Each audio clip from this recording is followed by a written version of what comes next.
noite, bom dia ou boa tarde. Mais uma vez estamos aí com mais um discipulado do nosso ministério.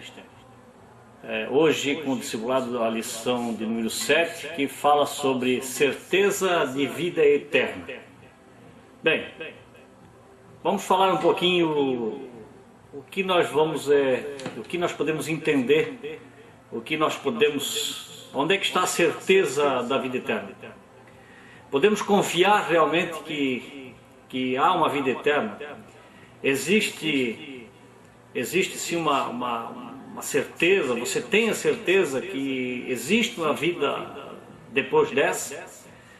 Bem, para quem conhece e quem crê na Bíblia, realmente existe, porque através da Bíblia nós podemos confiar no caráter de Deus. Deus é sincero, fiel e verdadeiro. A Bíblia nos diz lá em Deuteronômio capítulo 32, versículo 4, diz que Ele é a rocha cuja obra é perfeita, porque todos os seus caminhos justos são. Deus é a verdade e não há nele injustiça. Justo e reto é. Salmo 145, 17 vai dizer: justo é o Senhor em todos os seus caminhos e santo em todas as suas obras.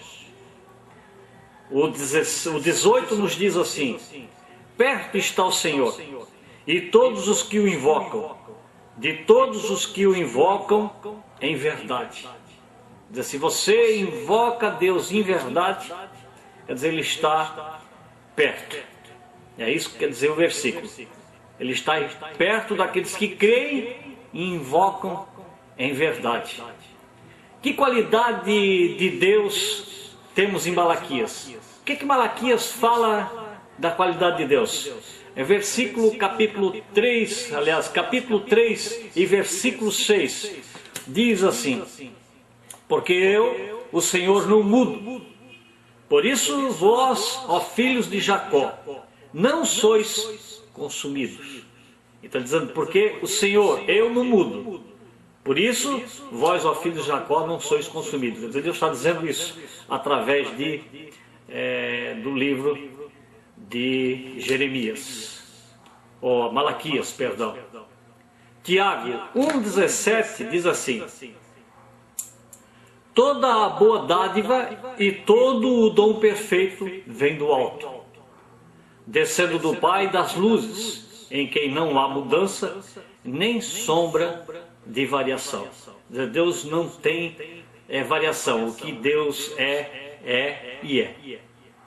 O que ensina Números 23, 19, sobre a fidelidade de Deus, o que nos ensina? Deus não é homem para que minta, nem filho do homem para que se arrependa. Porventura, diria ele, e não o faria?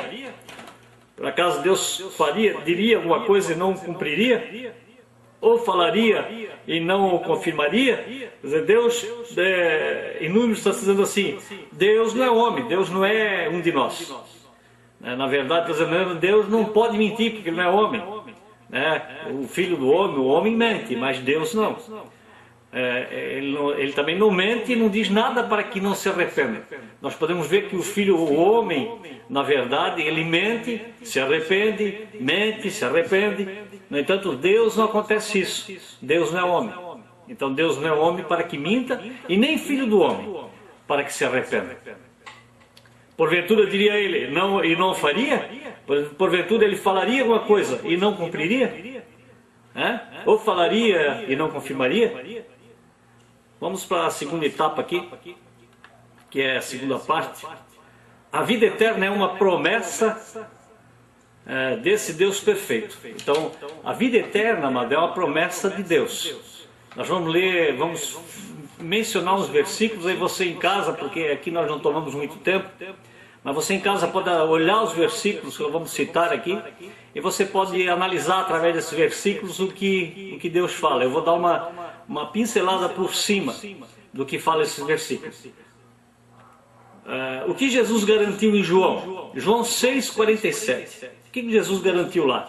Ele nos garante lá a vida eterna. Você vai lá ler, lá Jesus garante que nós teremos vida eterna. João 10:10, o que ele diz lá? Vida em abundância. Quer dizer, vamos ter vida em abundância. João 5:24 diz assim: a vida eterna não entra em condenação, mas passa da morte para a vida. Isso é vida eterna. Ela não entra em condenação. Quando você tem direito à vida eterna, quando você confia em Deus, quando você acerta com Deus o teu caminho, quer dizer, não entra em condenação, mas passa da morte para a vida. Quando a pessoa morre, ele não morre, ele sai simplesmente, ele passa da morte, isso aqui é um corpo mortal, quer dizer, morreu o corpo, acabou, mas a vida dele então agora sim, ele saiu da morte, que era um corpo corruptivo, quer dizer, um tempo de vida que tinha aqui, morreu, agora ele passa então para a vida eterna com o Senhor. Então, por isso diz a palavra, mas passa da morte para a vida, quer dizer, somos condenados, morremos, mas passamos para a vida em Cristo Jesus. O que Cristo fez para garantir a salvação? Efésios 1:13, 4:30 nos diz alguma coisa. O que Ele nos fez? O que Cristo deixou para que nós possamos crer realmente? Ou seja, para garantir a salvação. Qual o sinal que Ele deixou? Em Efésios 1:13, Efésios também 4:30 diz que nos selou com o Espírito Santo. Quer dizer, Jesus nos selou, nos deu o selo do Espírito Santo, né, para garantir a salvação. 2 Coríntios 1:21-22 também diz, nos deu o penhor com o Espírito Santo. Nos deu o penhor com o Espírito Santo. Você lê lá, 2 Coríntios 1:21-22. O que faz o Espírito Santo em nós? Quer dizer, o que acontece quando você tem o Espírito Santo? Romanos 8, capítulo 8, versículo 14 e 16... testifica com o nosso espírito que somos filhos de Deus. Quer dizer, o Espírito Santo testifica com o nosso espírito que somos filhos de Deus. Gálatas 4:6 diz, clama por Abba Pai.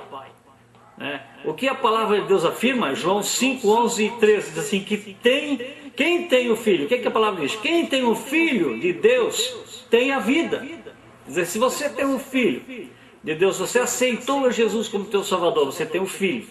Então você tem um filho, né? Se você tem um filho de Deus, tem a vida, né? Então é assim que diz. Em Timóteo 1:15 diz que Jesus veio salvar os pecadores. Lá em Timóteo 1:15, ele veio salvar os pecadores. Você estava na vida de pecado, aceitou Jesus. Agora você tem o Filho de Deus. Então você tem a vida eterna. Então, essa é a nossa promessa de vida eterna. Nós temos que entender que há uma promessa, e essa promessa há de se cumprir. A importância da obra realizada por Cristo. Existe uma importância, a obra que Jesus fez aqui foi grandiosa. Hebreus 9, de 24 a 28, vai falar várias coisas sobre isso. Cristo, por exemplo, lá a primeira parte, Cristo satisfez a justiça de Deus, Hebreus 9, 13, 14. Claro que satisfez, você vai ler lá, Hebreus 9, 13 e 14, você vai ver que Cristo satisfez a obra, ou seja, a justiça de Deus. Você vai ler lá em Romanos 5, 10 também, que Cristo ressuscitado é garantia de redenção dos pecados.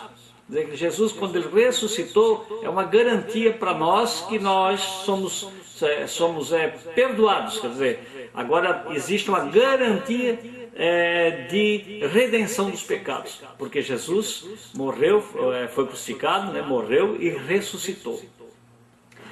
Outra coisa que muita gente pergunta, Hebreus 10, 17 Hebreus 10, 17, a primeira partezinha ali vai dizer que Deus, uma pergunta que fica sempre no ar, será que Deus vai cobrar os pecados, né, já perdoados?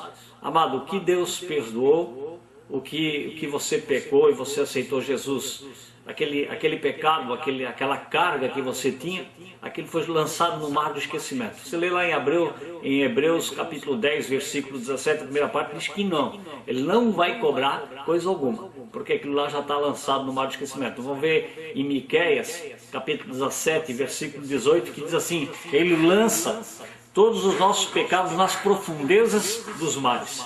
Quer dizer, Deus lança todos os nossos pecados nas profundezas do mar. Então nós, quando saímos da vida pecadora, quando nós nos redimimos, quando nós aceitamos a Jesus, deixamos Jesus entrar na nossa vida, automaticamente todo o nosso pecado é lançado no mar de esquecimento, como se fala, ou seja, nas profundezas dos mares. Isaías 53, 5, 6, onde é muito lido Isaías 53, eu aconselho que você leia lá o capítulo 53 de Isaías, você vai ver uma parte ali de profecia sobre Jesus. E aí o versículo 5 e 6 vai falar que Jesus foi ferido pelos nossos pecados para sermos sarados. Jesus, quando morreu na cruz do Calvário, quando ele se sujeitou àquele sacrifício, foi para que nós pudéssemos então agora ter vida e vida com abundância. Então, ele foi ferido pelos nossos pecados para sermos sarados. Jesus foi ferido para que nós agora sermos sarados em nossa alma, aquele nosso mal, nosso pecado, aquele mal do homem, aquela natureza do homem fosse sarado. Por que podemos confiar no caráter de Deus? Por que podemos confiar? Tito 1, 2, né? Você lê lá, porque Deus que não pode mentir, né? Deus não pode mentir. Quando Deus fala, está falado, Deus não mente, Deus promete e não mente. Por meio de quem temos a redenção dos pecados, né? Efésios 1,7 diz do sangue de Jesus, quer dizer, por meio do sangue de Jesus, nós temos então a redenção dos pecados. O que aprendemos sobre o sangue em Hebreus 9:22? Lê lá, amado, você tem que ler, que sem o derramamento de sangue não há remissão de pecados. Como lá no Velho Testamento, quando o Senhor lá impôs aquele sacrifício de animais, né? Aliás, aquele sangue, ele não cobria, ele não tirava pecado, ele cobria o pecado. Então Jesus veio para haver uma remissão. Então Jesus santo, homem, filho de Deus, santo, viveu nesta terra, morreu, foi crucificado, para que o sangue dele agora, o sangue dele tem uma validade tremenda, a validade de redimir, de remissão de pecado, não de cobrir não, mas remissão. O sangue dos animais só cobria, mas o sangue de Jesus remide, quer dizer, o sangue de Jesus limpa, tira todo o mal, tira todo o pecado. O sangue de Jesus purifica nossas vidas. De que somos resgatados pelo sangue, quer dizer, lá em Hebreus 9:22 vai dizer isso, 1 Pedro 1, 18, 19, da nossa vã maneira de viver, quer dizer, somos resgatados daquele mal que nós tínhamos. Romanos 5, 9 vai dizer, somos salvos da ira, quer dizer, Romanos 5, 9, somos salvos da ira. O sangue de Jesus faz por nós o quê? Somos salvos da ira de Deus, pelo sangue do Cordeiro. O que Deus quer para aquele que crê em Jesus? O que Deus quer para aquele que crê em Jesus? João 6,40, Ele quer que você tenha vida eterna, né? Ele o ressuscitará no último dia, né? Deus quer que você aceite a Jesus, tenha Jesus na tua vida, dá uma vida com Deus, uma vida transformada, né? Você vai se consertando, a Bíblia diz que a gente vai chegando até a estatura de varão perfeito na nossa caminhada. Você vai aprendendo a palavra, vai se libertando do mal, daquele mal que você não conhecia, agora você começa a ver que é pecado, que é errado. Você vai deixando os teus maus caminhos e nisso, então a tua vida começa a ter existe uma mudança de vida e Deus então nos promete uma vida eterna. Quer dizer, interessante para Deus que um dia aqueles que creram no seu Filho sejam ressuscitados por Ele no último dia. Tá? O que disse Jesus que acontecerá com aquele que se alimentar dele? Você vai lá em João 6,58, a Bíblia diz que viverá para sempre, aquele que se alimentar, né? Aquele que, quando ele fala lá sobre a ceia, então se alimentar dele, quer dizer se alimentar da sua palavra, se alimentar do que ele deixou aí para que nós pudéssemos seguir os seus exemplos, né? Viverá para sempre. Para quem já recebeu a Cristo, Deus lhe promete 3 coisas. Tá? O que Deus promete para quem aceitou Jesus? Primeiro, promete a vida eterna. Segundo, o perdão dos pecados. E nós tornamos filhos de Deus. Amado, enquanto você não aceita Jesus, você é apenas uma criatura de Deus. Você foi criado, um ser criado que está no mundo, não está fora ou distanciado de Deus. A partir do momento que você aceita Jesus, então você passa a ser filho de Deus. né? Então, quando você aceita Jesus, né, o que Deus promete, primeiro, a vida eterna, em João 5, capítulo 5, versículo, 1 João, capítulo 5, versículo 11 e 13, em João, no Evangelho 3 e 16, né? Em Colossenses 2, 13, ali ele fala do perdão dos pecados. Em 1 João 1, 9, fala do perdão do pecado. Gálatas 3, 26, João 1, 12, fala que nos tornamos filhos de Deus. Então você lê esses versículos, você vai entender a grandeza, né, de Deus e a maravilha de Deus para a tua vida, para a minha vida, para a nossa vida. 3 coisas que você precisa saber claramente. Eu vou dizer aqui. Colossenses 2, 6 fala sobre isso. Hebreus 10, 38 também fala. Né? Então, Colossenses 2, capítulo 2, versículo 6, Hebreus capítulo 10, versículo 38. O que você precisa saber claramente? Que devemos andar com Deus e não recuar. Devemos andar com Deus e não recuar. Que tem muitas pessoas que começam a andar com Deus, daqui a pouco no meio do caminho ele para, né? No meio do caminho ele recua. Muitas pessoas conhecem Jesus, daqui a pouco cai da graça, né? Então isso não pode acontecer. Você tem que saber claramente que deve andar com Deus. Você deve se desviar do mal. A única maneira de andar com Deus é se desviar do mal, se desviar dos pecados, sair deste mundo de pecado, desse lamaçal de pecado, viver uma vida com Deus e não recuar nisso, não voltar para trás. 1 João 4, 13, capítulo 4, versículo 13, Romanos capítulo 8, versículo 16, o que Deus fala ali? Vou repetir aqui, João, capítulo 4, versículo 13, Romanos, capítulo 8, versículo 16, o que temos ali? Temos o Espírito Santo. Nós precisamos saber que nós andamos com o Espírito Santo, que nós temos o Espírito Santo em nossa vida. Isso nós temos que saber, né? Mais uma coisa que precisamos saber. 2 Coríntios 5, 17. É claro, quando somos novas criaturas. Então agora não somos mais o velho homem, somos novas criaturas, somos criados de novo. Novas criaturas, somos criados de novo. Agora somos então filhos de Deus. Não somos mais aquela criatura de Deus. Antigamente éramos somente criatura de Deus, agora somos filho de Deus, aquela promessa de Deus. Nos tornamos filhos de Deus, somos novas criaturas, né, em Deus, no Senhor Jesus. Qual a segurança que Jesus nos dá? João 10, versículo 27 e 28, ele dá a segurança da vida eterna. Tá? Essa é a segurança que Deus nos dá, que o Senhor nos dá. Nós temos a vida eterna. Então não adianta, amado. Não adianta andar para lá, andar para cá, não adianta se pensar em outra coisa, não adianta você achar que do jeito que está vai ter vida eterna. Não, vida eterna é para quem realmente quer. Vida eterna é para quem realmente está interessado em ter a vida eterna. Vida eterna é para aquele que quer realmente Jesus, se desvia do mal, sai dos vícios, sai da droga, sai da bebedeira, sai da prostituição, sai do mal que afronta, o mal que derrota, larga a mão daquilo que não presta, né? Larga a mão daquilo que distancia de Deus e busque ter uma vida com Deus. É claro que perfeição ou perfeito você não vai ser, sempre vai ter alguma coisa, mas Deus vai te dando força, Deus vai te dando sabedoria, você vai aprendendo a se desviar do mal, você vai aprendendo a ter uma vida com Deus. Você tem que aprender a viver com Deus.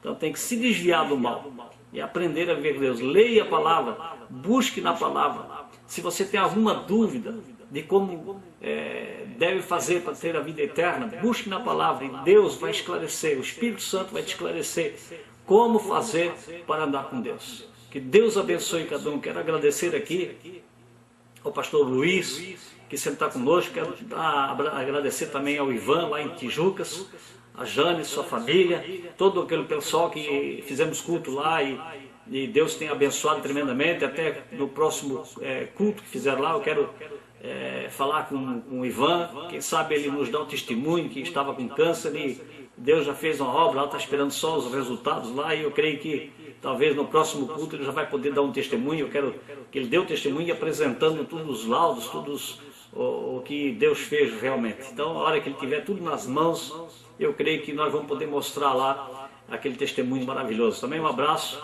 ao Jeová, sua esposa lá em Gaspar, também fazemos culto lá. Estamos aí marcando culto com mais pessoas. Tem a irmã aqui, a Dulcineia também, que temos feito culto na casa dela, e eu creio que Deus tem muita coisa para fazer em nossas vidas. Realmente o que nós fizemos, pregamos a palavra. Não tem esse negócio de lero, não, é palavra mesmo. Nós levamos a palavra de Deus e queremos que você seja liberto. Uma coisa é certa, não adianta fazer trabalho de libertação, não adianta fazer estudo de libertação, não adianta fazer estudo de nada.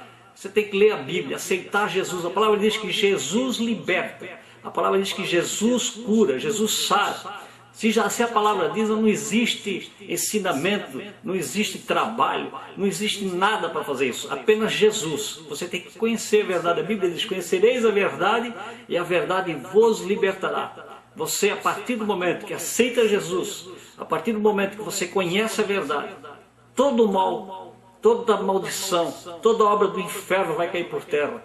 Porque Jesus é o eterno, o poderoso. E o sangue de Jesus tem poder. O sangue de Jesus é um sangue purificador. Quando ele vem sobre a vida da pessoa, quando a pessoa aceita a Jesus como Salvador, vem o seu sangue e nos livra e nos tira de todo o mal. Quer dizer, é embranquecida nossas vestes através do sangue de Jesus. Amém, amado? Que Deus abençoe cada um. Que Deus abençoe e você possa entender que o caminho é só Jesus. Acesse aí sempre www.poderdapalavradedeus.com.br. É o nosso site. Acesse ali, faça seu pedido de oração e eu creio que Deus vai estar te abençoando. Amém? Deus abençoe.